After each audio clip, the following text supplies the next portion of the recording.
This episode is brought to you by Audi. The road is calling. Embrace the thrill of the drive with the all-new, fully electric Audi Q6 e-tron. Featuring effortless power, serious acceleration, and advanced Audi tech. It's not just a new EV. It's a new way to experience driving. The all-new, fully electric Audi Q6 e-tron is here. The next chapter of Audi starts now. You are tuned in to the Foul Weather Podcast, the forecast to your next successful hunt. Coming to you from the home office, Jack's Reef, New York.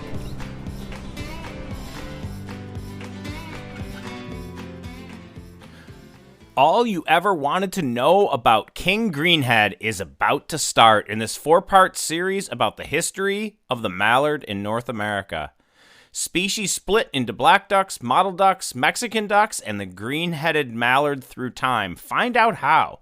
In fact, with 14 mallard-like ducks across the globe, the green-headed mallard is the most widespread.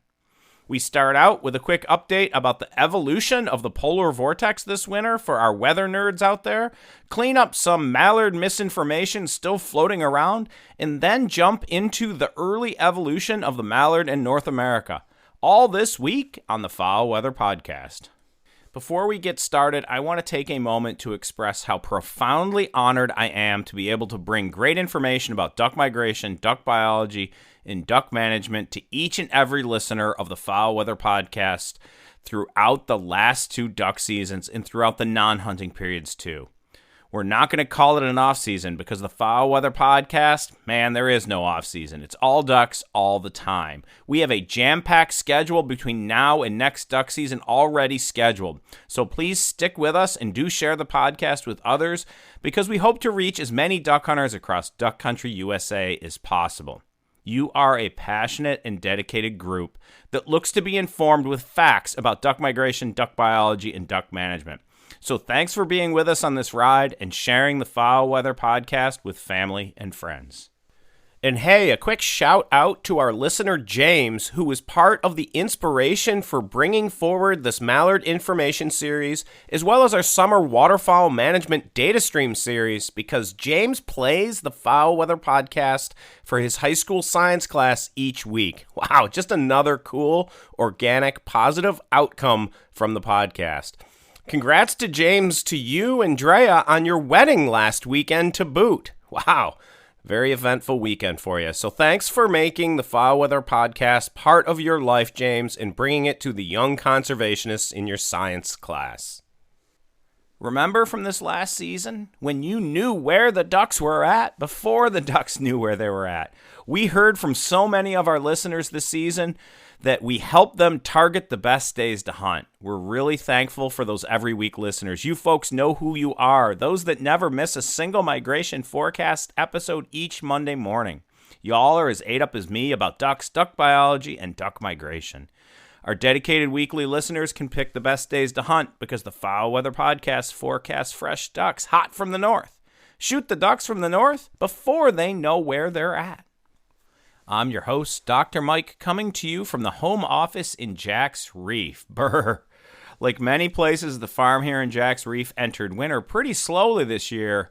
You know, across the U.S., the October to December average was the warmest in 130 years. But we did get enough cold to freeze us up on 2 occasions in December, but then thaw back out. We reported on that weather whiplash during many of those December forecasts on the Foul Weather Podcast.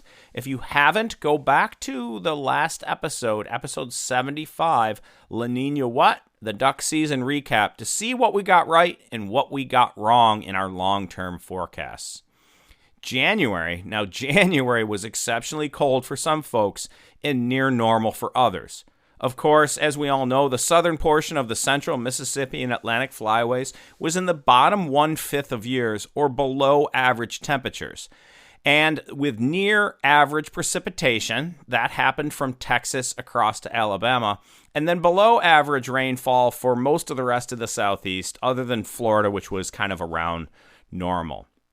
The northern tier states saw near normal temperatures in the central Mississippi and Atlantic flyways, but below average precipitation. Of course, This is the opposite of what would be expected during a La Nina event, but remember that La Nina technically did not get fully ramped up until recently. So we were under what's called an ENSO neutral situation, or not an El Nino or a La Nina. So at that point, all bets are off. Our own research published in the journal Wildfowl back in 2014 shows that ENSO neutral winters are a complete wild card, which is what we saw this year with weird weather patterns for duck migration and movements.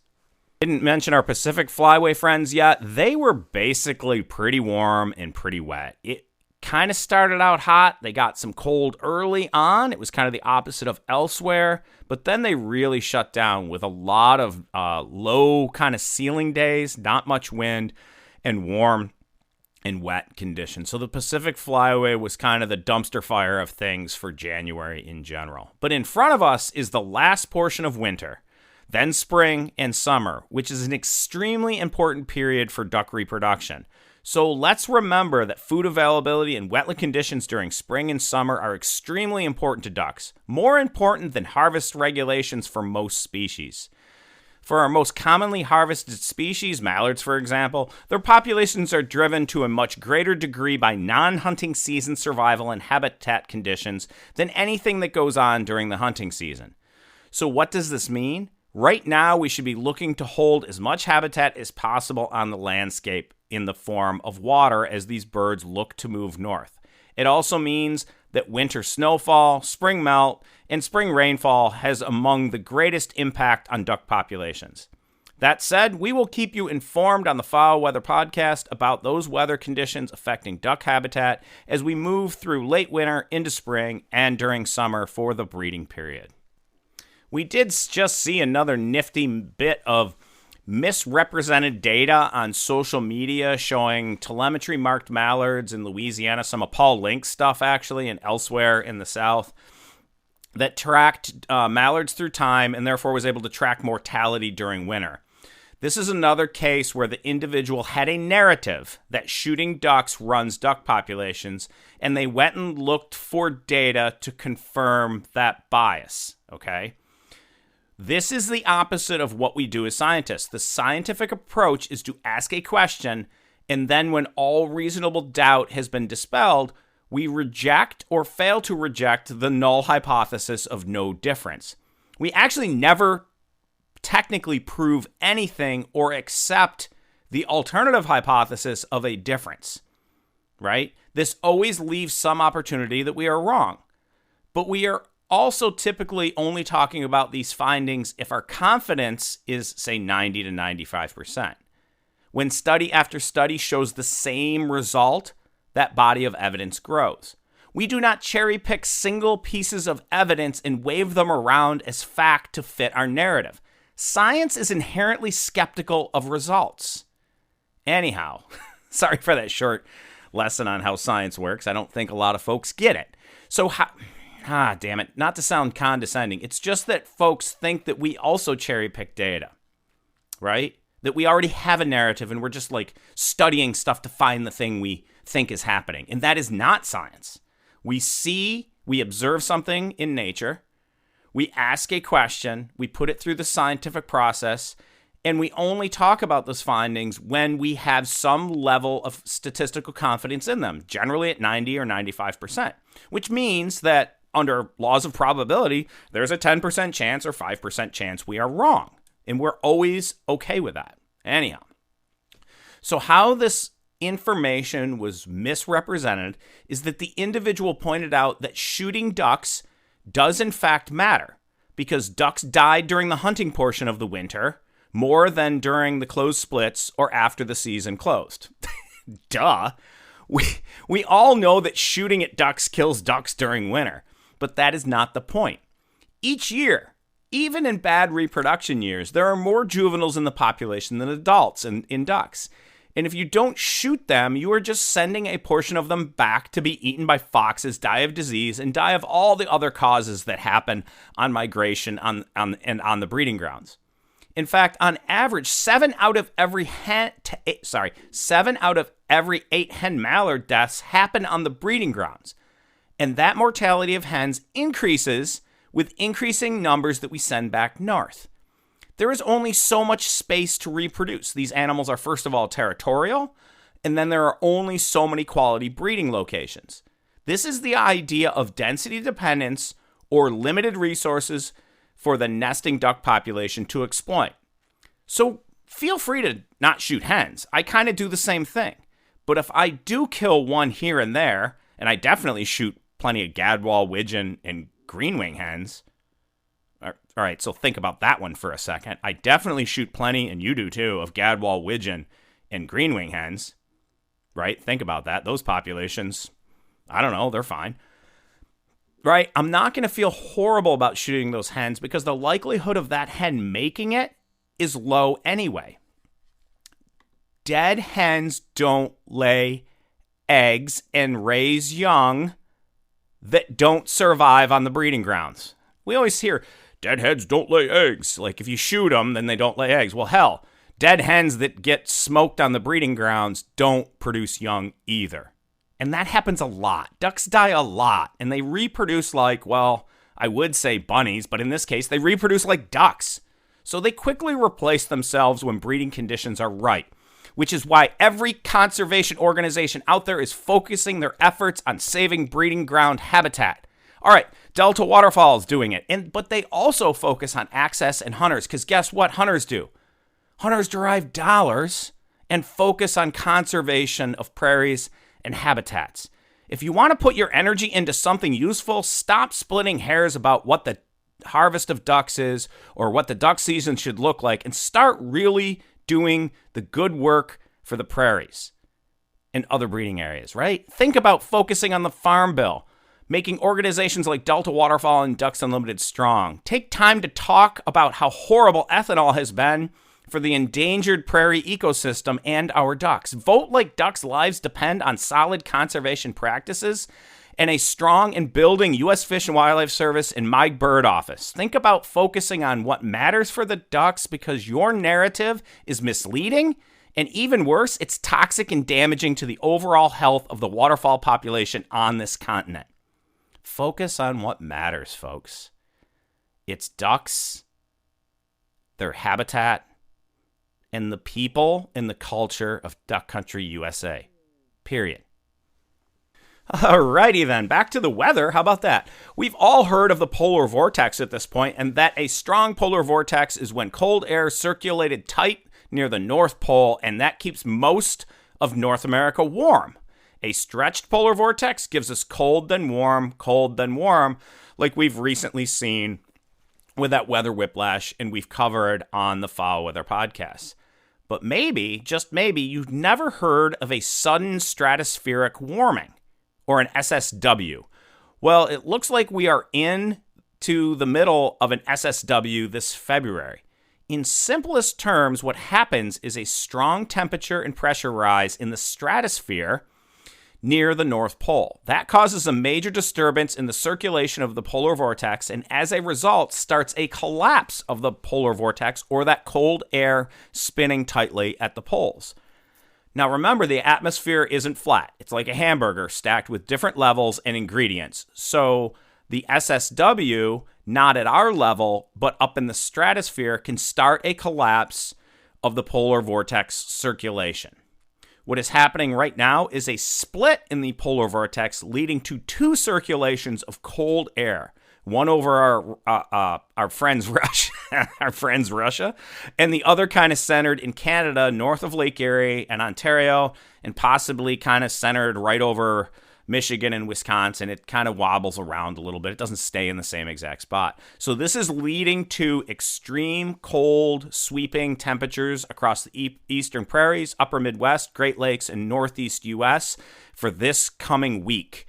Some of it started late last week here for the eastern prairies and upper Midwest, but it's moving into the Great Lakes and Northeast U.S., putting us in the single digits at night and teens otherwise. Kind of what this means for precipitation is not really well known right now, but whenever some warm flow comes up kind of the Mississippi, Ohio River valleys and moves to the east and hits that cold air mass, it's going to dump snow. But this looks like an ongoing February event, with the center kind of moving more east later in the month. and actually, and unfortunately, I would say, a warm-up for the western prairies and a snowpack melt, so not good for those Alberta and Saskatchewan pintails and other breeding ducks. But winter isn't over yet, folks. Up north, we got a lot of tricks left in our bag here, so our winter is far from over, so stay tuned for more info on the snowpack, upcoming spring migration, and summer breeding conditions. Up next, the evolution of the old greenhead, so please stick with us. Hold on, folks, don't turn that channel. We've got some really exciting news for you. The Foul Weather Podcast has teamed up with Wildlife Strategies. That's right, I'm now working directly with Ryan Delaney of Wildlife Strategies to build value into your land. Wildlife Strategies is already known for quality wildlife habitat management, be it deer, turkeys, ducks, or whatever you pursue. Ryan knows his stuff. Look, I don't add my name to just any business, but I believe in what Wildlife Strategies is doing for landowners throughout the Southeast U.S. and beyond. If you want science-based solutions to create great wildlife habitat, Wildlife Strategies is your best bet. If you're interested in ducks, when we say, may your skies be filled, well, Wildlife Strategies does just that. They fill your skies with ducks. Contact Ryan Delaney today at ryan@farmlg.com for a site visit. You won't be disappointed you did. Ryan covers the southern tier of states, and I'm available to build habitat management plans across the northern tier. Contact us today for a quote. The Wildlife Strategies team sees your property through from the initial assessment and development of a 3-year time frame management plan through annual check-ins and course corrections as needed. Contact Ryan today at ryan@farmlg.com or Dr. Mike at foulweather.co. You won't be disappointed you did. Fill your skies with ducks and your forests and fields with deer and turkey with Wildlife Strategies. If you are interested in wetland or other wildlife habitat consulting, go ahead and contact me at drmike@foulweather.co. I tell you, I've been on the phone with many of you in the past few weeks, and some of you have properties that we can work with. Others, we just give some few tips to. So if you got questions, give us a shout, and we'll see what we can do. Our services can also be found by going to foulweather.co and clicking on the consulting link in the upper right corner of the page. We also specialize in small property management for food plots and green space renewal, so let us help you find a way to kill those big bucks on small plots. I'm telling you, we do it here every year now at the farm. All right, into the mallard. It is the most harvested and studied duck in the world. It is actually arguably among the most studied birds and animals possibly in the world. Our domesticated ducks come from the mallard, the Pekin duck that shows up in most restaurants, the Indian runner duck, the Cayuga duck, all those manky mallards out there. All the honest Platyrhynchos domestics come from the mallard. Okay, so moving fast here. So let's tackle the honest Platyrhynchos. This is the Latin name for the mallard. Latin names are what we use to distinguish all life on this planet. We all have different names for ducks, right? Greenhead, mallard, mallard duck for the mallard, and gray duck for the gadwall, blackjack for the ringneck duck, broadbill for the greater scaup, and so on. This repeats itself through time, so in the scientific world, we have an authoritative scientific name that ensures when we talk to each other, we're talking about the same critter. For the mallard, it is honest Platyrhynchos, which translates to duck with a broad or flattened bill. All right, well, that's pretty nondescript because a flattened bill is true of all the dabbling ducks, those that feed on the surface of the water or by tipping. But mallards are among the most diverse ducks with that flattened bill for foraging in shallow wetlands, so maybe not too far off for that general nondescript scientific name. Anyhow, I digress, so sorry for that little bit in that lesson on scientific names. The mallard is the most harvested and studied duck in the world. Just a quick exercise in Google Scholar. So for those of you that don't know, Google Scholar is a comprehensive database for searching all scientific publications. If you search mallard, quote-unquote mallard, you get 234,000 results or 234,000 publications having to do with mallards. Wood duck, okay, you have to put quotes around it, or otherwise it searches for wood and duck and wood duck, right? You get 18,000 results for wood ducks. Canvasback, 15,000. The term gadwall results in 14,400 results. Common eider, 9,750. The poor ruddy duck, among my favorite ducks, is at 9,700, and the much maligned hooded merganser, 5,700. All of these far shy from the number of publications in Google Scholar for mallards, which is 234,000 publications. All right. But we also need to take a step back and realize how successful this animal, the mallard, has been on this planet, and how humans have integrated the mallard into their lives. All domestic ducks are derived from the mallard except the domestic Muscovy duck of South America. The greenheaded mallard occurs on all continents other than Antarctica. Some of that is because we brought them into captivity and moved that mallard around, but many variations otherwise of the mallard also exist in domestication. If you have ever read The Omnivore's Dilemma by Michael Pollan, the mallard is to animals as corn is to plants. But I do have to say, I am a fan of winners, the species that make it big. The winners, not those losers. The mallards, man, they have been a winner.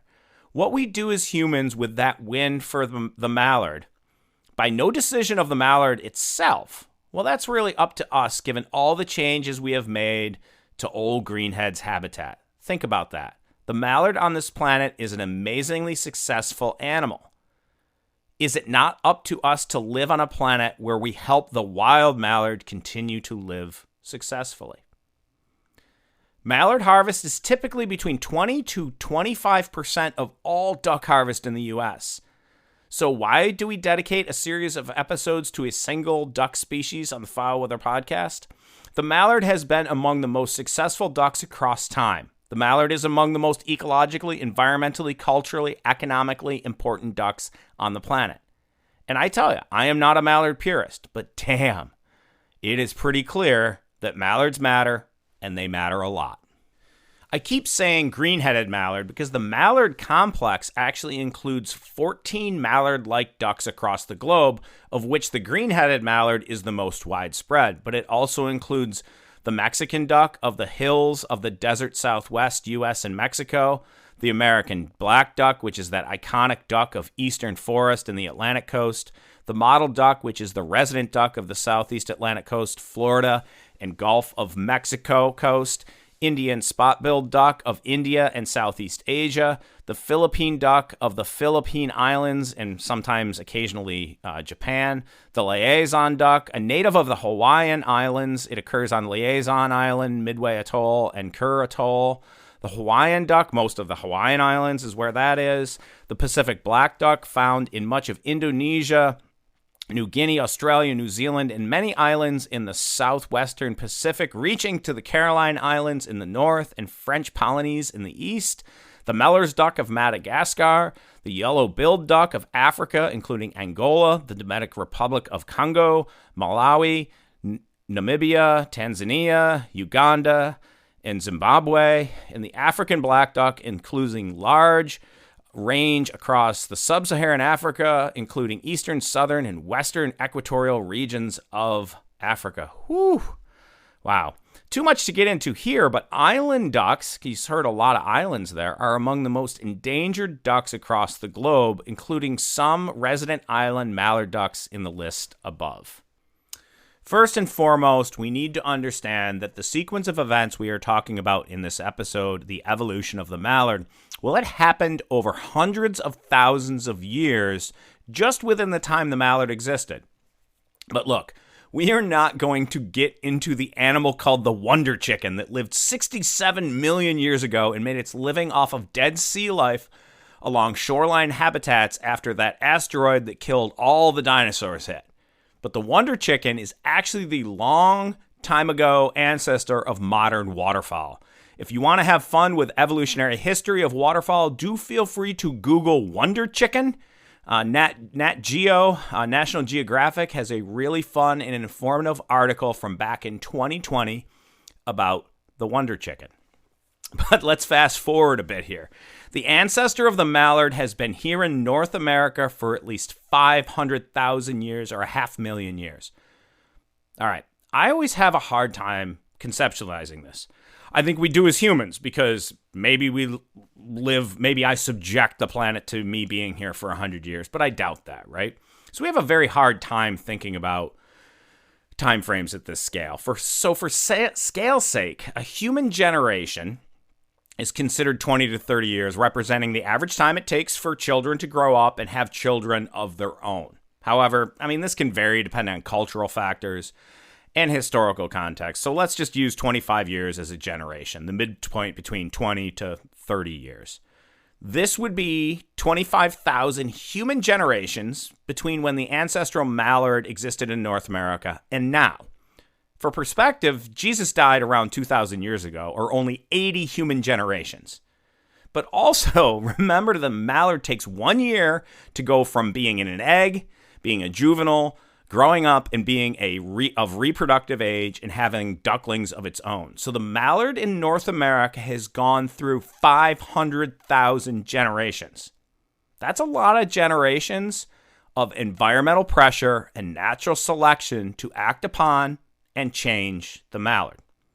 Up next, the fascinating evolutionary history of how the brown ducks split from the ancestral greenheaded mallards. So please stick with us. Look, folks, the Farmland Group across the Mid-South is your one-stop shop for real estate brokerage, consulting, management, lending, and appraisals. If you own land or you want land, the Farmland Group is where it's at. With over $500 million in farm sales and growing, Gwynn and Shelby Smith have you covered. Look, if you're thinking about buying or selling, contact the Farmland Group to access their full suite of services. If you already own property and want to build equity and value, the Farmland Group gets it done. If you're looking to purchase a new property, well, they get that done too, and they have access to some of the best lending available. Looking to sell? Get it appraised with the Farmland Group affiliated appraiser. But let's be clear for our listenership too. They also offer farm and hunt property management to create places that attract more ducks and more bucks. Who doesn't want that? More ducks and more bucks. Let the Farmland Group build value into your property. Find them today at farmlg.com. That's farmlg.com. You're not going to be disappointed. Contact Shelby Smith today at farmlg.com and let him know that the Foul Weather Podcast sent you their way. Hey, I just went and checked the Farmland Group LLC Facebook page, and they've got some pretty spectacular presentations of some family farms, great ag land, and great hunting properties, properties with capacity to develop into your own little duck club as well. So go ahead and give that a look. If you haven't looked up the Farmland Group, I really do encourage you to do so. And we are back, though, talking about mallard evolution. Also remember that since the time the mallard existed in North America, there have been 6 glacial periods, right, during this time, when CO2 balances changed greatly through natural processes, the planet cooled, and giant ice sheets moved north to south across the North American continent. These periods caused really strong concentrations of species ranges southward and interactions between closely related species of birds. But during interglacial periods, when those glaciers receded north like we're in now, species were able to spread out greatly across the planet, including the ancestral mallard. Now imagine that ancestral mallard with very diverse habitats across its population, some that stayed at southern latitudes all year, and others predisposed or genetically programmed to migrate. Now understand that over hundreds of thousands of mallard generations, very little genetic material or not enough genetic material actually moved between these populations because the migratory mallard is always in the north in the summer during the breeding season, and the resident mallard stays in the south, so they never get much of a chance to ever exchange genetic material. The natural pressures act completely differently on these two populations, and they start to become increasingly different in shape, color, behaviors, and movement patterns. But we also have to remember that a bird's capacity, just birds in general, Their capacity to move long distances because they fly, and a lot of them migrate, not all of them. There are resident birds like grouse and turkeys, mottled ducks, relatively resident. But a lot of birds, they do have the capacity to move long distances, and this results in low genomic differentiation, a potential for high levels of hybridization between quote-unquote species from incomplete lineage sorting. Whew, that's a lot of words. But just think of it this way. Incomplete lineage sorting is just a fancy way of saying that you have not been separated in space and time long enough to have become two different species unable of hybridizing and producing viable young. In fact, the American black duck and the mallard are only about 1.5% different from each other genetically. That is pretty close. Amazingly, even though genetically vetted as 100% black duck or Mexican duck, some juveniles of these species actually exhibit mallard-like traits with green in the head, additional white in the wing, or even tail curls, which is hypothesized as hormones enabling expression of greenheaded mallard-like genetic code in these birds before they fully mature. Indeed, this color morph expression is thereafter not present in the adult black duck or Mexican duck after it molts the first time. Man, this is a bit in the weeds, but the point is that they are so similar genetically that slight changes in hormones are likely resulting in different expression or suppression of genes, and therefore color variations that these brown ducks and the green-headed mallard both carry in the genetic code. Right? Point is, these are really closely related species that have only been in isolation for a short period of time and still do come into contact once in a while. Breeding isolation of the ancestral dichromatic mallard in southern and eastern pockets of North America during interglacial periods led to the development of the monochromatic black duck, mottled duck, and Mexican duck. So, okay, what do we mean by dichromatic versus monochromatic? Di as in two, and chromatic as in color. So males and females are different colors like a cardinal, or in this case, mallards. And mono as in one, and chromatic as in color. So males and females are the same color like in blue jays, or in this case, black ducks, mottled ducks, and Mexican ducks. Of course, the ducks, well, they aren't truly monochromatic because their bill colors differ, with the more olive-colored bill in the males and kind of mottled bills in the females of these brown-type mallard ducks. But overall, the males and females in the brown ducks are much more similar in color, for sure, than the green-headed mallard. The isolation and divergence of the North American brown ducks, the black duck, the mottled duck, and the Mexican duck likely happened in some sequence over the past 500,000 years, seemingly with several colonization and expansion events by the Mexican duck during this time. Black ducks likely evolved a migratory behavior in isolation in the forested portions of eastern North America, away from the green-headed mallard that specialized in the open prairie landscape. But we also had the mottled ducks and Mexican ducks remaining in that benign or warm and wet environments where they had no need to migrate. This breeding isolation of the green-headed mallard from the brown, quote-unquote, brown ducks just recently replaced the idea that the green-headed mallard was isolated in Eurasia during glacial periods. That is, in this theory, there would have been a more physical barrier in the brown ducks, the black duck, mottled duck, and Mexican duck, would have evolved in complete isolation from the green-headed mallard. But recent genomic work suggests many secondary contacts between green-headed mallards and the brown ducks during glacial periods where they were forced to interact for periods of time, and breeding isolation was temporarily lost. However, the genetic drive to migrate still was great enough in a portion of the population that the green-headed ancestral mallard was never truly lost in North America. Man, I tell you, I tell this story all the time now, but it's lots to wrap our heads around because it's easier to imagine a physical barrier like a giant, mile-thick sheet of ice resulting in different mallard-like ducks evolving in North America.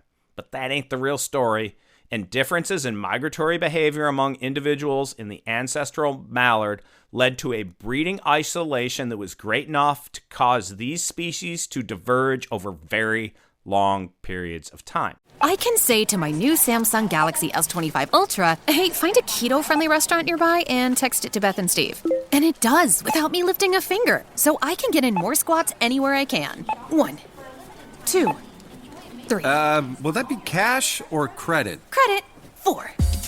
Galaxy S25 Ultra, the AI companion that does the heavy lifting so you can do you. Get yours at Samsung.com. Compatible with select apps. Requires Google Gemini account. Results may vary based on input. Check responses for accuracy.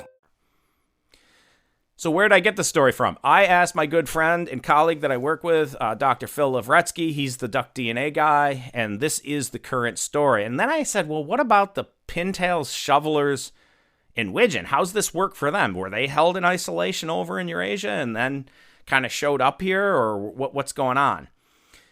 Remember that these ducks aren't mallards. They aren't as tough, right? They don't take the cold. They don't take the snow. They're the wimpy ducks.